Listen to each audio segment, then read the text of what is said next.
All right. Well, hello, class, and welcome to the first recorded lecture of our class on LMI methods in robust and optimal control. So, I'm going to be recording these lectures before class. So, usually, this lecture, there's a lot of student interaction. Obviously, that's not going to happen this semester. So I beg your indulgence. I'm also a bit rusty at the whole recording lectures thing, so I apologize if the lecture is too slow or too boring or whatever. I hope it will get better over time. We'll see. So what is the purpose of this lecture? So there's not that much in the way of content to this lecture. Well, there's a lot of content, but there's not much technical detail in this lecture. So you'll learn some things, but the purpose is to place all the rest of the course in context. And I like to tell my students that it's important to establish the narrative of any contribution. So what's the contribution of this lecture or this course? And I hope that this lecture will give a little bit of context to the rest of the course, so that the mathematical progression and the mathematical details that we give later will be a little bit clearer in what they're trying to do, because we don't believe in mathematics for the sake of mathematics here. We believe in mathematics for the sake of improving humanity. So in exactly what way will those technical results result in improvements to the big picture? Right?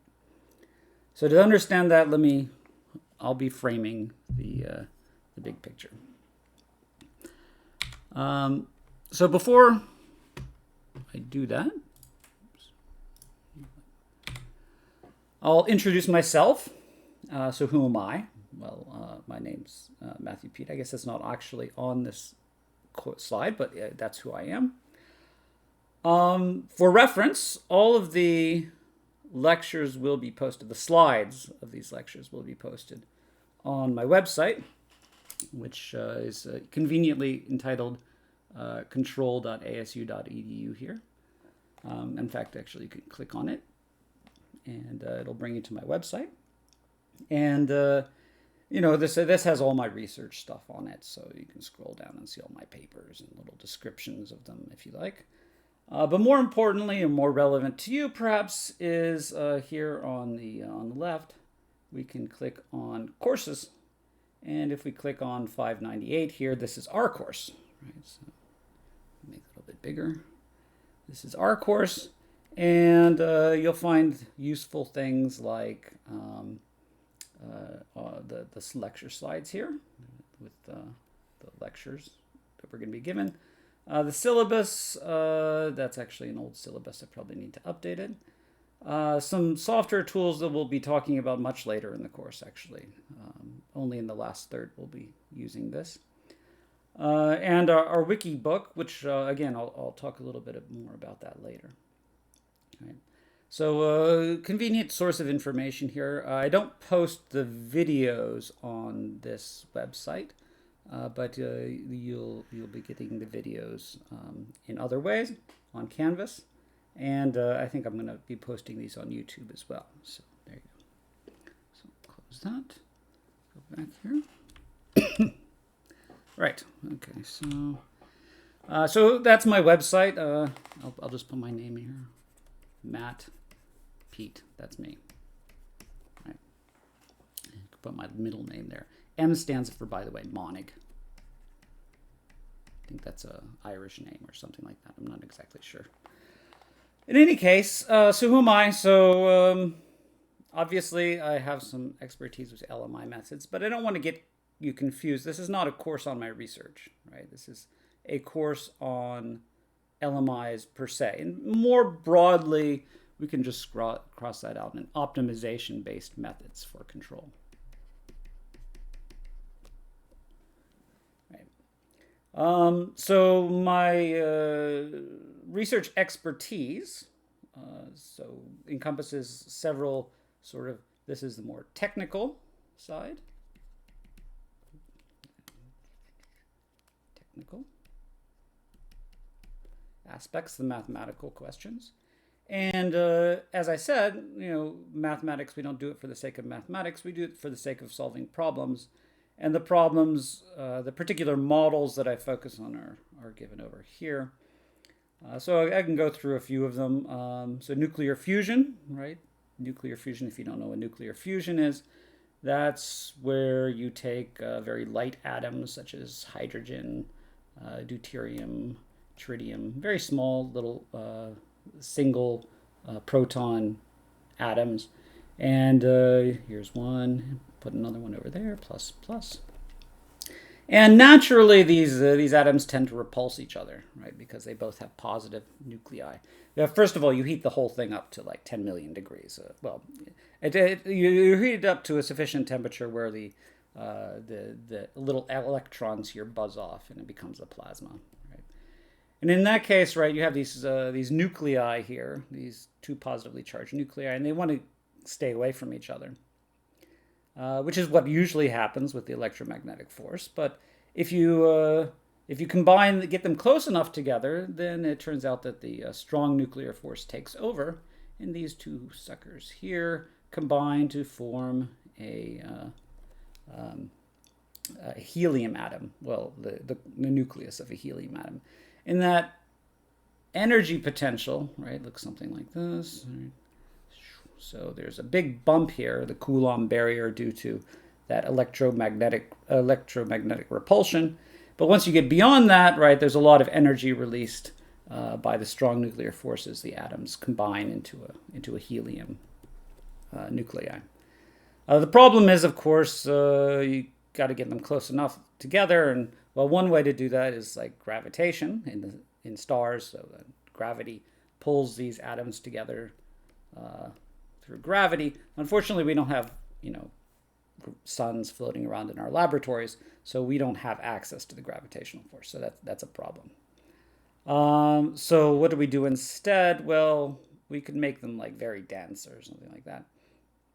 But that's not really feasible. So in a sense, instead we heat them up. We heat them up to, say, 10 million degrees Kelvin. And at that point, they have enough kinetic energy in there so that the kinetic energy is able to surmount that Coulomb barrier and get close enough. The atoms are able to get close enough together. This is distance between the atoms, by the way, so that the strong nuclear force takes over and there's fusion.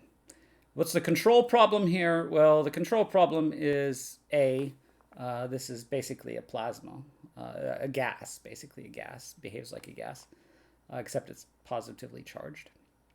And so you have this sort of spatially distributed plasma. It's like got some density profile here. And you got to keep it together so that these things have a chance to bump into each other. And of course, right, there's this whole issue of 10 million Kelvin. So it's got to be really hot. And things that are 10 million degrees Kelvin tend to not react well to any material that we have known to man. And so you got to keep them from touching the actual vessel of the tokamak reactor. These things are called tokamaks, by the way. You got to keep them from touching the surface of the tokamak reactor or the thing will melt, right? So that's a problem.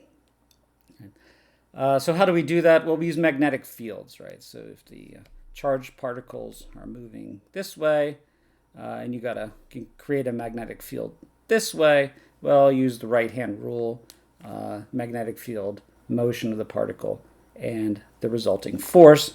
And so these things will tend to, the magnetic force will tend to cause these little oscillations and prevent the particle from just going off to the side or going off this side. And so you sort of loop these magnetic fields back on each other. Anyway, so it's a very complex control problem because you got to stabilize these magnetic fields while at the same time controlling that density profile of the plasma so that these things are close enough together so that they maintain, they stay close enough together so they can produce a sufficient amount of energy. Right? So that's nuclear fusion. It's and the problems here are the technical problems. Right? Just change color here.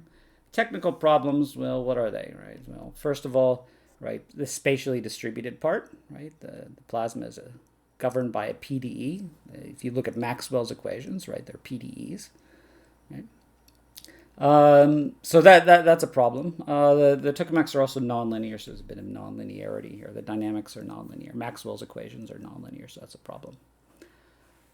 So the problem of control of PDEs, right, has applications to nuclear fusion, which motivate the development of new algorithms to solve these problems, right? So one of those problems, if you can solve the control problem, right, you can solve the world's energy crisis, right? Or you can create clean energy, unlimited energy, because these hydrogen and deuterium and tritium atoms are readily available. Right? So that's very important problems for humanity.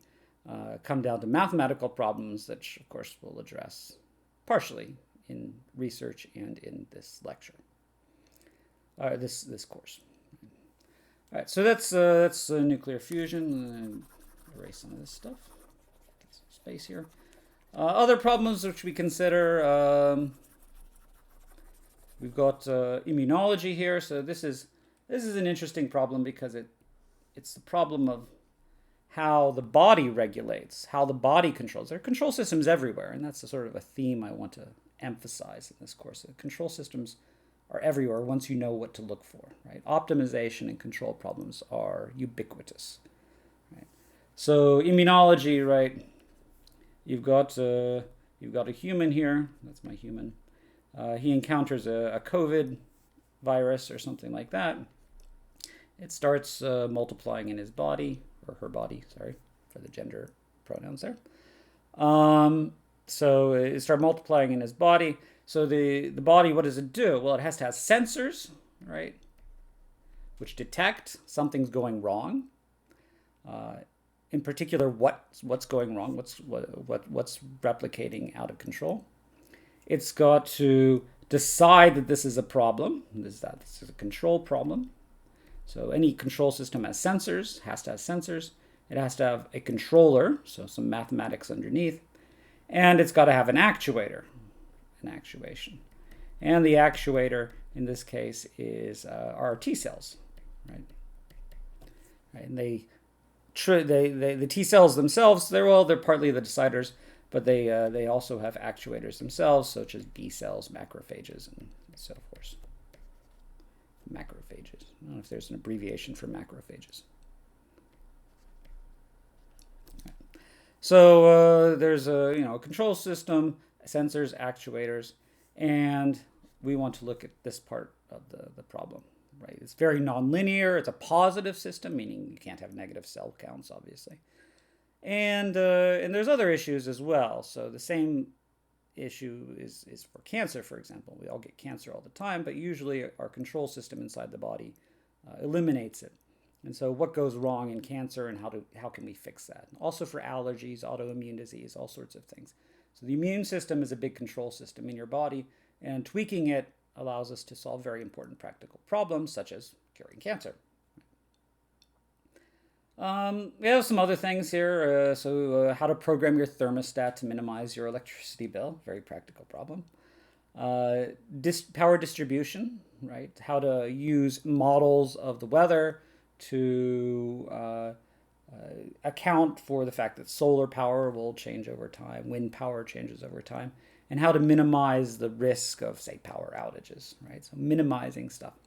So some themes here, right? I want to emphasize sensors, actuators, and in between a control system, and then the control system is trying to do something, and in this case, we're minimizing something. So optimal control, optimization. So all of these parts are part of any control system. At some point, we're going to get into optimization of polynomials in this course. So these are methods for controlling nonlinear systems, basically. But they're also occasionally used for controlling PDE systems. But we're not going to get into this very much. Also systems with delay. We'll talk about systems of delay, very important because most of our control systems these days are networked. So there's over the internet, or there's some delay between when the controller decides and when the actuator acts, and that's a delay, and that can destabilize your system or do all sorts of nasty things.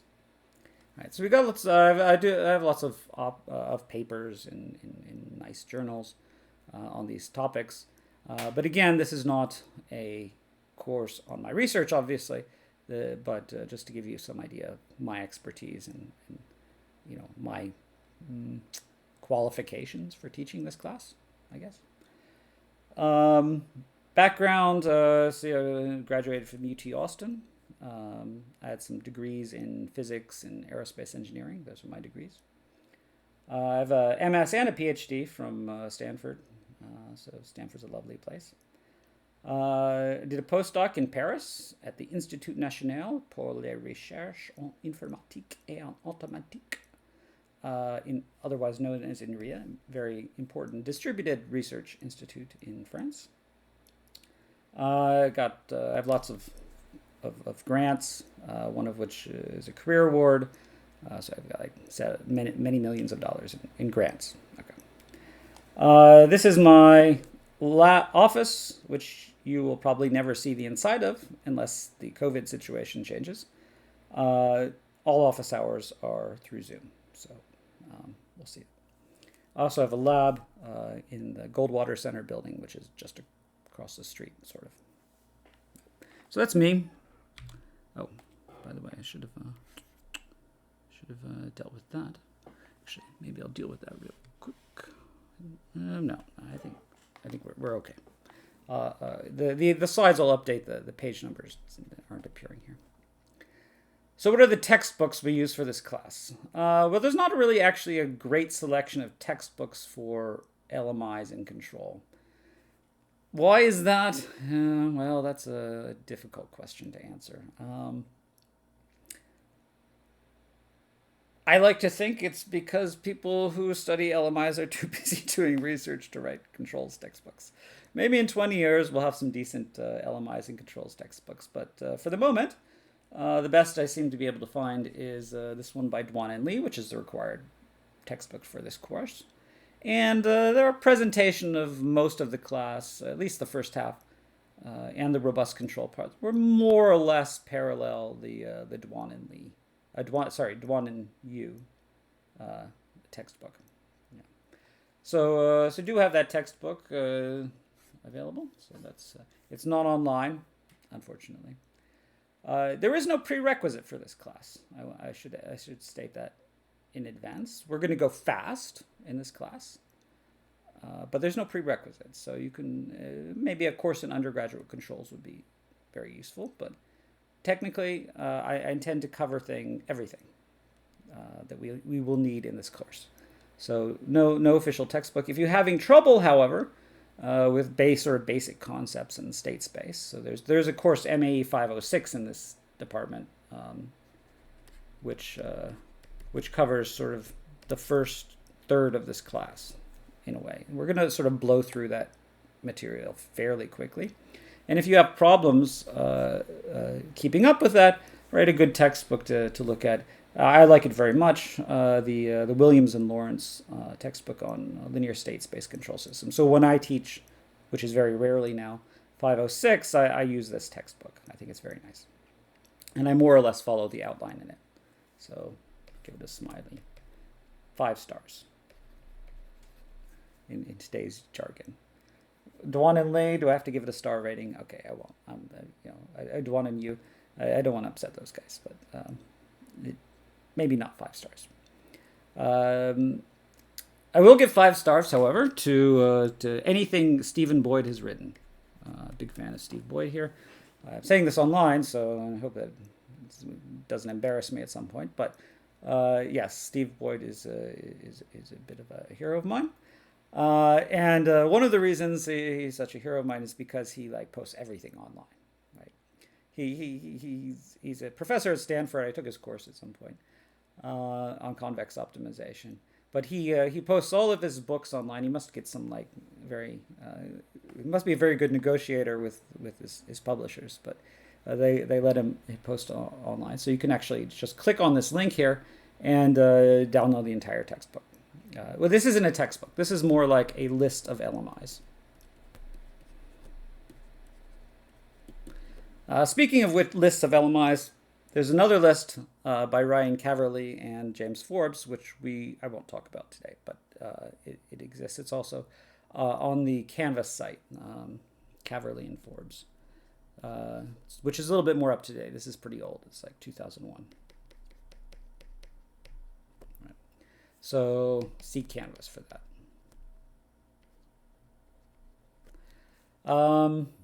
The other important textbook, so this is like a list of LMIs. So basically in 2001 or whenever it was published, that was all the LMIs. They basically reformulate the entire field of controls as LMI problems. And that was sort of a list of it at the time. This is a more up-to-date list.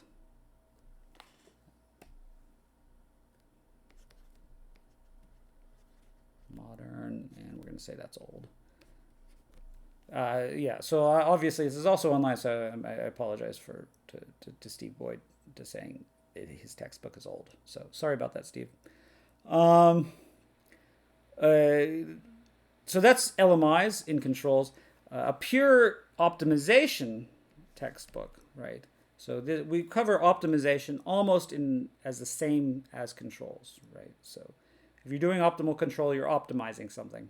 So there's not technically much difference between optimization and controls other than the types of things you're optimizing and the fact that we really want things to be convex, and we use LMIs a lot. LMIs are a form of convex optimization. So this textbook will include LMIs, for example. Our convex optimization. And again, right, this is available online, Steve Boyd. This is a much bigger book, but also available online. And in fact, actually, Steve's entire course on convex optimization is available online, and I give the link here if you feel like taking another course just to help understand this course, which hopefully won't be necessary, but it's an option. He covers a lot of different topics in optimization, which I don't cover. I focus on the topics on optimization relevant to controlling things, right, to optimal control, whereas this is all forms of optimization. Right, so that's that sort of sets the stage for the course, and so now I'll try and motivate the big picture, right? So that's that's just bureaucracy, right? So now the big picture, right? I promised you the big picture. So what's going on? What are the challenges? Why are we studying control in the first place? And why is it important? And why is it more important now than it was 20, 30 years ago? Well, it is more important now. There's a lot more people studying controls. If you look at Transactions on Automatic Control, which is the best journal, by the way, TAC, Transactions on Automatic Control, it's the best journal in controls.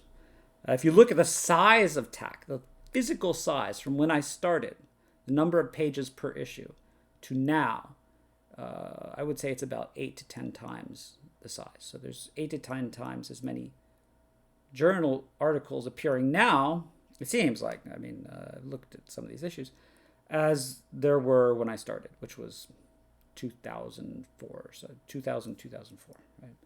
So the amount of controls research is vastly increased in the last 15, 16 years. It's really quite amazing. And why is that, right? Why is controls becoming so much more important? And it's because, well, basically technology, right? Because technology, right? So we can control things more, right? That's part of it. There are more things to control, and the consequences of not controlling them well have increased, right? So it's sort of like three things: more things, consequences. What was the third thing I said? More things to control, consequences not controlling well, and the difficulty of controlling these things has increased. Right? So let's think about some of the advances that have come along that challenged controls. So first of all, right, complexity. Right? The complexity of the problems that we're solving have increased. So, for example, we want to do more things with the controls. We want to, land your booster stage vertically, right? And there's a little video of that later on, which is an extremely hard controls problem. And right, do we have more technology now than we did 20 years ago? Maybe, but really the thing which has enabled that has been right better controllers. Right, we can land these boosters because we have better controllers.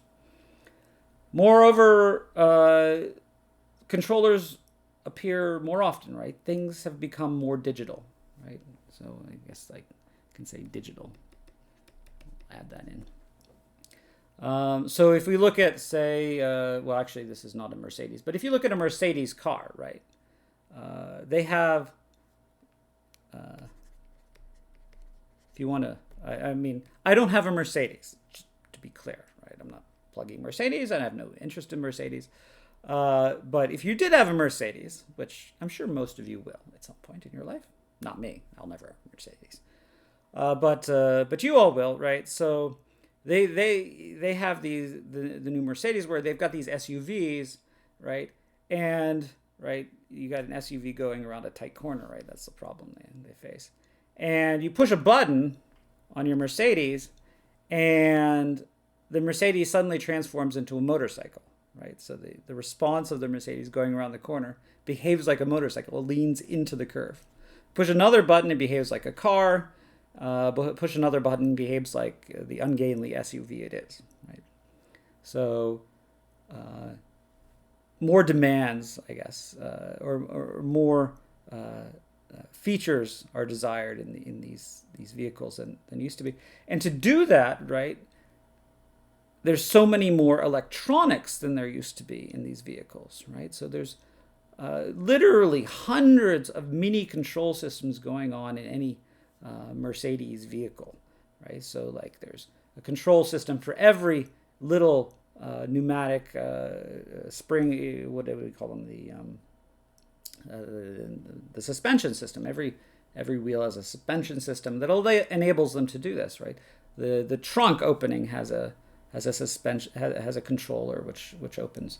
The seats has control system, and of course, right, the dashboard, right, and all the information there. The cruise control, of course, is the classic. That's been around forever. That's nothing new about that. But there's so many more control systems in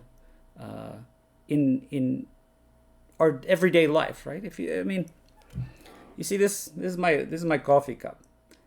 This is an Ember mug. It keeps my coffee at exactly the temperature I specify using my mobile device, right? So I can bring out my iPhone and change the temperature in my coffee cup from 120 to 130 degrees. I don't know what it is now.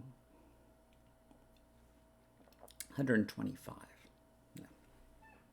So that brings us to another question, right? Is our ability to control these things, these electronics, consumer electronics, which are everywhere, which could act as control systems, which can act as inputs and users to interfaces to all of these complicated systems over here, right?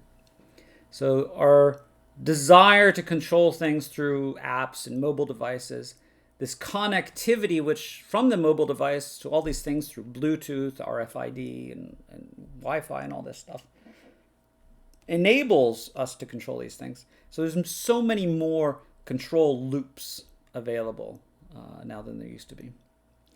And of course, right, having a controller, right, is nothing without actuators and sensors, right? So you can't have a controller with actuators and sensors, or logic boards, right? So we also have these new things, these Arduinos, these programmable chips, right, which are programmable as control systems, or it has digital logic, which is also a form of control system as well. And so it used to be, right, you design a control system, 5 years later you implement it in your toaster or whatever, and then 5 years after that, people have adopted it. And so there's like this huge, long cycle. So you have to design the toaster and implement it and do all this stuff. But nowadays, of course, right, you can flash the firmware and change your control system. So the first thing I did when I got my fancy coffee cup was to update the firmware on my coffee cup. Right? So it changed the control system on my coffee cup in a flash, right? It took a few seconds. I did it from my phone, right? Isn't that amazing? Right. So programmable, updating the controllers, implementing the controllers, rapid prototyping is what they call it, right? Implementing these controllers quickly, right? So you don't have to redesign, an RLC circuit to implement your controller, right? You can just update the firmware and you have a new controller, right? And that was something that was just not possible before. And then, of course, we have some other things. What I don't have here on this slide is a desktop computer, right?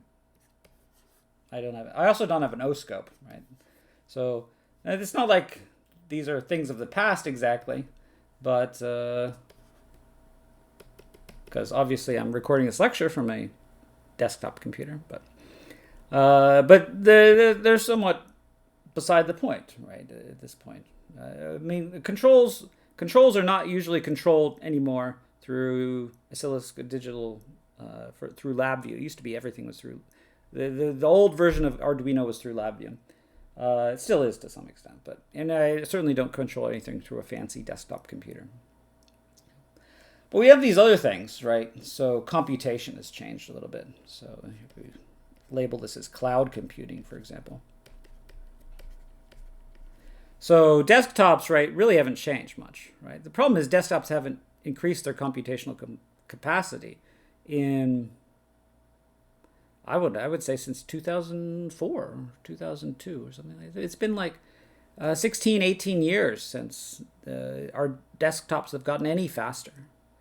The only improvements in computational complexity and ability of computers to handle computation is in parallel computing, right? So we have bigger, fancier parallel computers, right? So the supercomputers, they used to be called, right? These big centralized computers. But centralized parallel computers like supercomputers can't solve quite the same problems as sequential computers, desktop computers can. And the logical extension of that parallelism is cloud computing, right? Where computation is farmed off to servers, right? Up in the cloud. You don't even really need the desktop, you just need a screen and connect it to a cloud computer. That hasn't really happened to the extent that people thought it would, but it's natural, and the structure of that computation is different, right? It's decentralized, right? You might have half of your algorithm run in China and half of the algorithm run in New York and half of the algorithm run in Madagascar. Who knows? I don't know if they have cloud computing facilities in Madagascar, but maybe. Who knows? And then, of course, right, so the theme here is with all of this stuff going on, right, the parallelism, the rapid prototyping, the ubiquity of controllers, the ability to interface with them through complicated apps has just increased the complexity of the problem, right? Made the problem much more difficult. So the decentralized control, for example, is like much more important problem than it used to be in controls. This decentralism, the parallelism. Okay? And moreover, right, connectivity, right, and that runs in parallel to the complexity, right? Our ability to interface with all of these different sets of controllers. So there's like a set of controllers here, a set of controllers here, a set of controllers here. So lots of different sets of controllers, all interfacing through links, right? And this has advantages and disadvantages. Disadvantage, of course, being complexity, and first of all, and second, delay, which we'll talk about in a bit. And next, of course, right, we got these pictures I didn't talk about too much here, right, where are these autonomies, right? We're trying to do more things with these things. So you've got self-driving vehicles, right, which want to presumably not run over pedestrians, although Uber, their controls was inadequate, right? They mostly left Arizona, actually. But Waymo and some of these other more sophisticated companies have much better algorithms, and so they tend to not run over pedestrians. And of course, there's the idea of like you have these drones, these autonomous vehicles, which don't have human drivers. Again, this autonomy, AU, right? These physical things which are autonomous are floating around, and presumably you'd like to do them what you want without actually killing any people, right? Or injuring damaging property. You don't want your drones to fall out of the sky, right? And there's no guy there sitting around and, it's not like the Predator drones where there's a guy like actually flying. Oh, we can talk about Predator drones. No guy flying these Amazon drones. They have to work on their own, and they have to get to where they're going, and they have to get back without running out of battery, right? So it's a big problem, this autonomy, and people are working on it, right? So we'll talk about that a bit. And of course, increased demands. We'd like to do things like land our booster rockets vertically.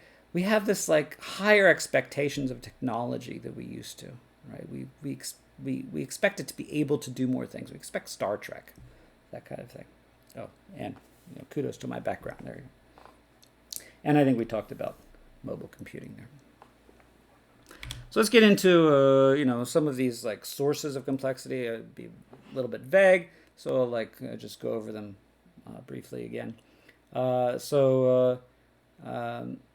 These smart devices can do more things, right? They have more degrees of freedom to the problem than there used to be. And computation is ubiquitous. You have cloud computing, you have computation in your toaster, I have computation in my Ember mug, I have computation in my pen, I've got computation going on everywhere. And how do those computers interact? How do those controllers interact in a way which doesn't destroy each other? And of course, you've got these ubiquity of sensors and actuators as well, because you can't really have distributed controllers without distributed sensors and distributed actuators, which is great, except for the fact that sometimes these cheap sensors and actuators don't perform well as sort of custom designed sensors and actuators. And then we got all these sources of connectivity. So RFID, we can ping your credit card, right, when you tap it, or all of these things. We have Bluetooth, of course, lots of interconnection. We have low energy Bluetooth, so they're talking about like putting Bluetooth in your pants, right? So like it's a passive Bluetooth, right? It's very low energy and continuously send out signal, but a very low energy, so you can track your pants or whatever you want to do.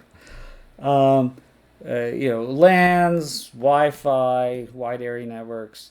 5G is coming, right? It's supposed to be faster than LAN. We'll see about that. GPS allows you to get positions for everything that you want to track, and then what is it? The new SpaceX satellite broadband constellation there, with thousands of satellites up in space, and how do you communicate with all those satellites, and how do you control them? Very difficult problem. TDRS, which is the NASA system for communicating with spacecraft, right? It's the internet in space, so to speak. And of course, integrated circuits, right? Integrating chips, hardware on chips into everything. Right? And so associated with all this connectivity, we have delay, right? More connectivity doesn't necessarily mean higher quality connectivity, right? So some sort of connectivity is high quality and some is low quality. And associated with low quality connectivity, it's good in that we can use it for connection, but we have to account for problems which we didn't have to before. Well, we've always had to account for delay. So delay is the time it takes the information to go back and forth between the devices, which can be substantial, very substantial, seconds. And it can be increased if you lose a packet, right? So wireless communication loses packets all the time. Regular internet loses packets all the time. You have to account for that because if you lose a packet, you have to resend it, and that can double the delay, things like that. Noise, so right, there's so much EM radiation floating around in the world that the signals that we get from Wi-Fi and all of these wireless sources, right, is often corrupted by noise. And these cheap sensors and actuators also have lots of noise in them, right? And we have to account for that. Robustify our system, if you will. And sometimes we just lose signal. Right? We just get disconnected. And of course, right, there's that famous example of the I think it was a Mercedes. They were driving around with the Wired magazine guy in tow in 2015. And someone hacked into it and shut down the engine while they were on the interstate, which was not a great thing. Right? Sort of illustrated the dangers of malicious users, right? How they can exploit. And this is actually a big research question, not one of mine, but a lot of people study this one.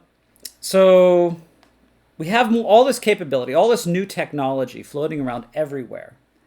And we have to harness it to do things, and because people expect that. They expect if we have all this technology, we should be able to do new things, right? So what do they expect, right? Well, they expect it to work, right? And they expect it to work well, right? They expect it to improve the world in some way. I expect my coffee to be at 125 degrees. Thank you very much, right? And of course, they expect it to do new things, right? I expect my coffee mug to now heat my coffee because I paid $150. Someone paid $150 for my coffee mug, and by gosh, I expect it to work. But I also expect it to work well and without too much frustration on my part. Well, that's a problem, which I don't think my coffee mug has completely solved, but it would be nice if it did. It's okay. It has a mobile app, and the mobile app's okay. And I'm sure, like in version 2.5 or something, it'll get more user friendly. And of course, reduce tolerance for failure. If you're landing a booster rocket, you prefer it not to crash and destroy your landing pad. And also, we prefer if those new SpaceX Dragon capsules didn't burn up in the atmosphere, right? We expect our technology to perform, and we expect it to perform well. And that's entirely unreasonable, but entirely reasonable in a way because we have so much technology, we expect it to do something, right? And so these are the problems that controls engineers solve, right? We're supposed to solve these problems. All right. Well, this is a big picture, right?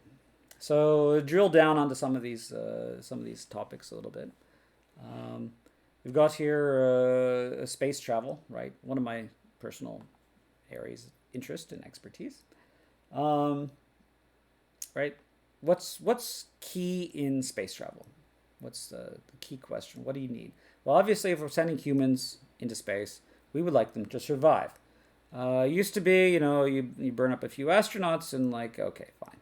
But nowadays, if that Dragon probe failed, Dragon capsule failed, I'm guessing that SpaceX would lose its contract, right? So safety is critical for space travel, obviously, and air travel as well. We like air travel is safer than car travel, right? Well, maybe not in the age of COVID, but before that, it was safer than car travel because, right, cars crash all the time because of humans are driving them, but aircraft almost never do.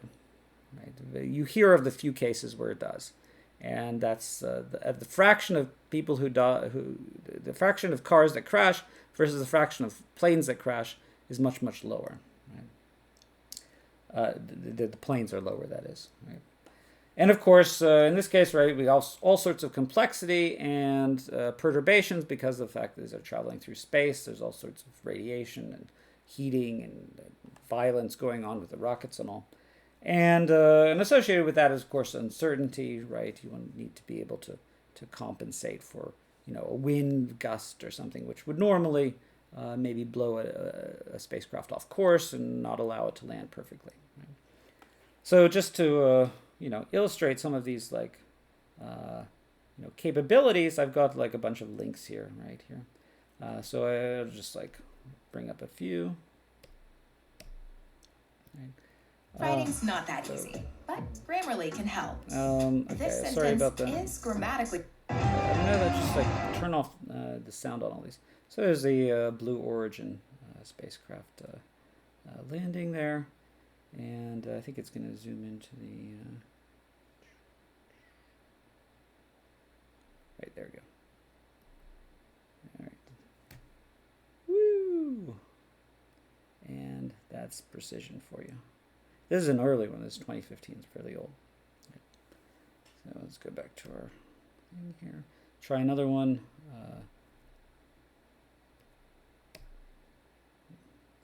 Good. Okay, we got the sound off this time.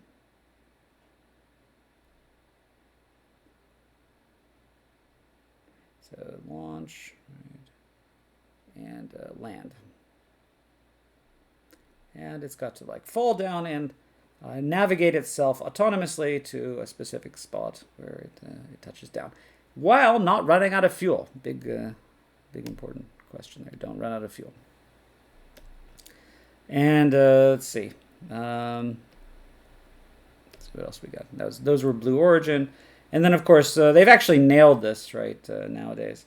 They used to have a lot of problems with landing on these ships. You can see here, some problems. And I believe this one falls over. Yes, there we go. So they've more or less nailed that. So I'm gonna consider that one mostly solved. But you see, they didn't. They had a lot of problems getting that control system to work, accounting for wind, accounting for movement of the landing site and so forth. So that's what can go wrong. Here's another one that goes wrong. This is actually a Russian rocket, Proton.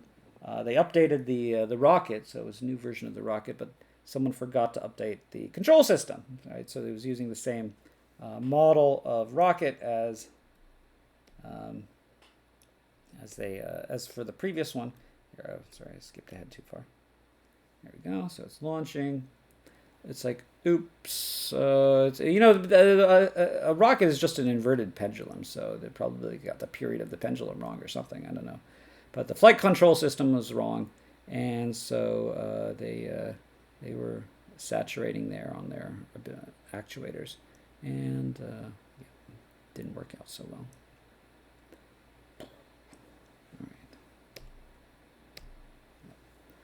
And let's see what else we got here. Okay, so that's the main one. And then, of course, I have this as a space guy. I'm like sort of interested in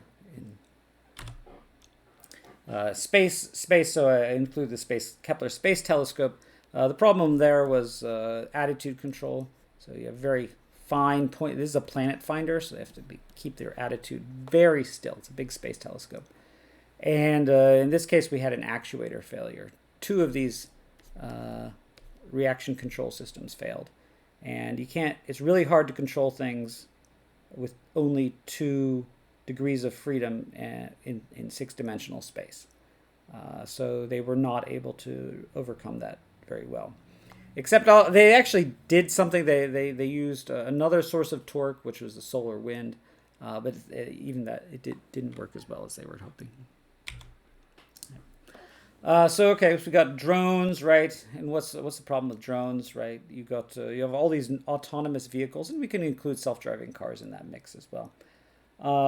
So they have to not run into each other, right? You have to avoid obstacles, including humans. They're controlled over a network, right? Unless they have some autonomy. And if they're controlled over a network, they have delay. Delay is a serious source of instability. If you ask anyone in practical and control problems, delay is one of the prime sources of instability. And of course, you could just lose connection, right? If you lose connection to a cell tower or something like that. So we've got a couple of videos here of autonomous vehicles. This is a carrier landing. Here we go. That's carrier takeoff. And here we've got a carrier landing. So the autonomous vehicle landing on a carrier autonomously, which is a very difficult problem because it's got to hit down just perfectly and stop before you run out of carrier. So that's a big constraint on your control system. Close some of these windows. Yeah. And you can see some of these improved, these really quite fancy functionalities. This is Raf's TED Talk, which Raf Dandre, he's in Switzerland now, actually. But he does all sorts of tricks with drones. Right? Here's one of my favorite. He puts a wine glass on his drone, which wasn't modeled actually. It's not part of the model, but you can watch the whole TED Talk. But then he flies it around and doesn't spill his wine glass. I think it's actually just water. That's what he says anyway. He says it's water. He does lots of different funny things with drones. So he plays ping pong with the drone or something like that. He plays catch with the drone. He juggles drones. All very interesting stuff. Right? Here he's playing catch with the drones in there. I think they throw it back to him, and he catches it. Except he didn't show him catching it. But lots of fun things you can do with drones, and this is all technology. And people have TED Talks, and they raise the expectations for us controls people unreasonably, really, unreasonable expectations we have these days. It's all fine to make a YouTube video or do a TED Talk, but living up to those expectations in normal applications, well, you just ask the machine learning people, right? The expectations there are huge. The autonomous vehicles, the expectations are huge, and yet one little crash and the whole Uber automatic driving program is shelved. The Uber no longer drives autonomous vehicles in Arizona. So, right, safety, right, obviously, now that we're on self-driving vehicles, provable safety, not just it works most of the time. It's not a heuristic. Safety is not a heuristic, right? It has to be provable, right? It's an algorithm. It has to work all the time. It has to be provably safe, and that's a big deal. And it has to be provably safe in the presence of uncertainty. We never model anything perfectly, right? It was George Bach's quote, right? All models are wrong, but some are useful. And so you have to account for that wrongness, robustify your controller to the extent that you can do this. Right? And then you have to account for all those other self-driving cars and those, well, not self-driving cars that into your model, right? Have a model for what they can do, and interact with that model in a way which allows you to do provable safety. And of course, the other obstacles which you don't want to run into. So we have lots of self-driving cars. Google, Uber, we can cross that off the list at this point. Tesla, again, you can update the firmware not just on your coffee mug, but on your Tesla. So that's kind of cool. Toyota also has a big investment in self-driving cars. Lots of research facilities going up all over the place on that one. A guy from my lab, Mike Rockovitz, in a nice faculty position in Maryland. He ran off to Lyft, right, to do their self-driving car thing, right? So we'll cross Uber off and put Lyft on there. He was in my lab at Stanford, so now he's back in the Bay Area. And here in Arizona, why are all these self-driving cars in Arizona? Well, because our weather's so predictable, right? Because we have less uncertainty in our models, right? So they're safer. But if you're going to go out other places, then you need more robust controllers for these things. Interconnectivity, distributed control. It's not as glamorous, but the power grid, right, is a huge interconnected control system where you've got solar over here, you got wind, right? And you got a wind farm here, maybe, right here. It says here where there's solar, right? So all of these solar plants, you got solar on everyone's house, right? So you have all of these inputs to this network of power generation coming in, and every single item, every single power supply on the entire network has to be absolutely in sync. Why does it have to be in sync? It has to be in sync because of 60 hertz. Right? Because when we plug something into the outlet, the frequency that we expect out of that outlet is 60 hertz. Right? Not 59 hertz, not 61 hertz, but 60 hertz. And so when you get suddenly, say, a wind farm stops producing electricity, or a cloud goes over a solar farm, right? We get a droop in the frequency droop. That's what it's called. And this might go down to 59.6 hertz, right? And if it gets below 59 hertz, right? Someone from the federal government calls and says you violated the conditions of your power contract, and we're going to ding you for that, right? So you can't. All of these power generators have to rotate their turbines, or your adapters if you're solar, at a constant frequency of 60 hertz. What do they call them? The inverters, right? Inverters for the solar. So all of those things across the entire country, entire network, connected through these transmissions lines, all have to run exactly in sync at 60 hertz. And they all have to do that without a strict central control authority. So they're all decentralized. They all have their own little controllers. And somehow, those local controllers have to form one big, huge controller and control the entire network to drive the whole thing at 60 hertz. A huge decentralized control problem. And it's only getting worse because we have more variability due to more solar, more wind, and so the problem's getting harder. These are good problems to have, but it makes the controls problem harder. So in addition, see what else we got here. We have additional control problems. Robots. Everyone loves robots, right? You can build a robot. We could always build robots, right? Well, how do you build a robot? You take some sticks, you put an actuator at the joints, right? And you balance your inverted pendulum, right? It's a multi-segment inverted pendulum. That's all a robot is. What is changed in the time, right? Even the hands, right? They're like sticks with little joints on them. You have actuators at all the joints. So you have this big network of actuators and presumably some sensors there somewhere.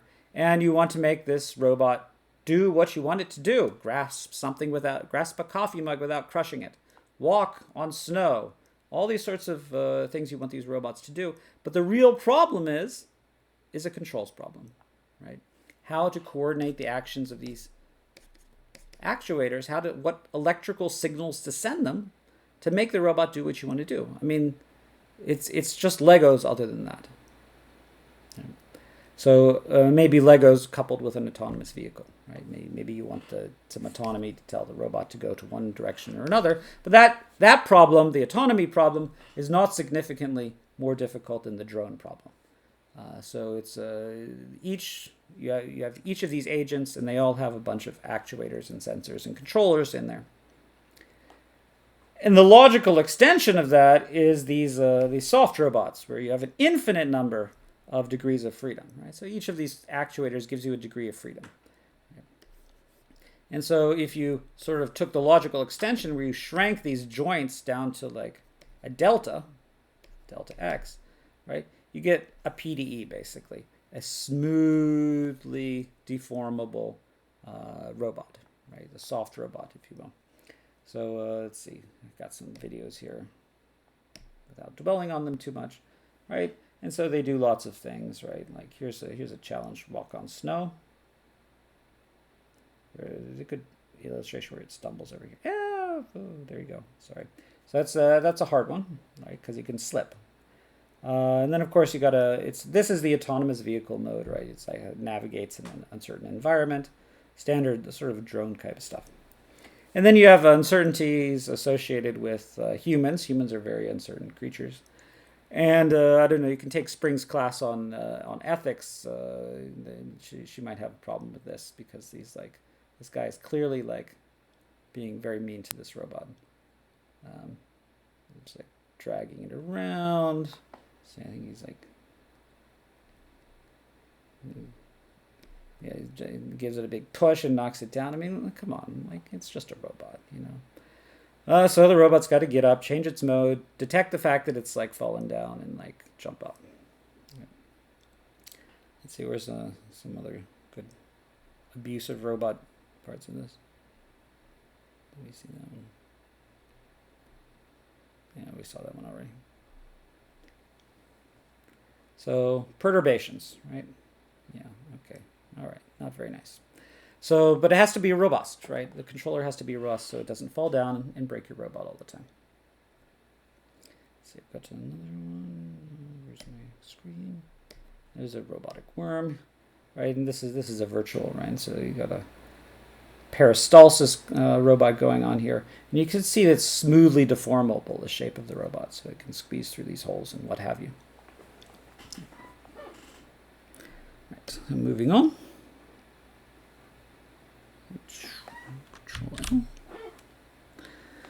So we got robotics, we got all this stuff, and then of course we've got the implementation, right? The rapid prototyping, the flashing of the firmware of my coffee mug, right? The fact that you can program these chips is a good thing, right? The sensors are embedded in my coffee mug. There's a battery, there's a controller, there's an actuator through my mobile app. All of these things are good, right? But the problem is you get too many of them, right? And they all interact. Maybe my coffee mug talks to my toaster for some reason, or it talks to my dryer, trying to coordinate energy usage, trying to like sort of level the usage of electricity so you don't burn out your electrical system, right? If they all talk to each other, then that increases the complexity of the problem. So they have to converge to some global decision on what's the optimal usage of electricity, for example.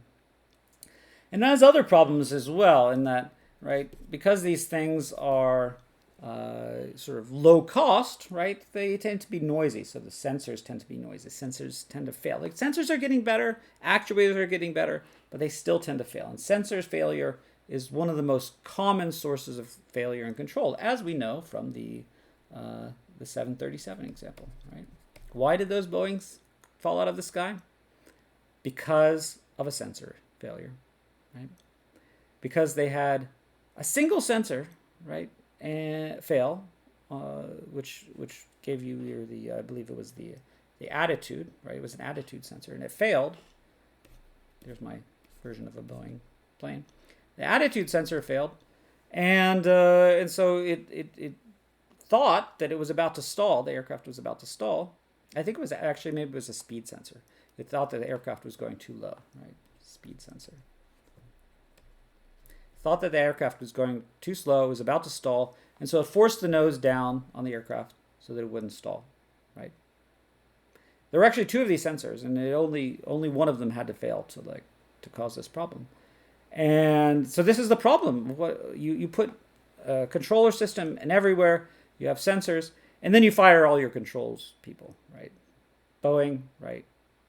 Wait, there might be Boeing people in the audience, but I gotta say, there's not that much good controls research going on at Boeing. Sorry, Boeing.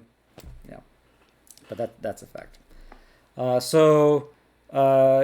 You say, oh, I bet they fired all the controls people on that project. Well, I got to say, they didn't have many controls people on the project. So I bet they're actually trying to hire a few so that they can actually get that thing back up in the air. And prove that if that happens again, the aircraft won't crash, right? So this is a problem. Basically, they tried to do what the Mercedes was doing, right? They tried to reprogram the entire aircraft to act like a different aircraft.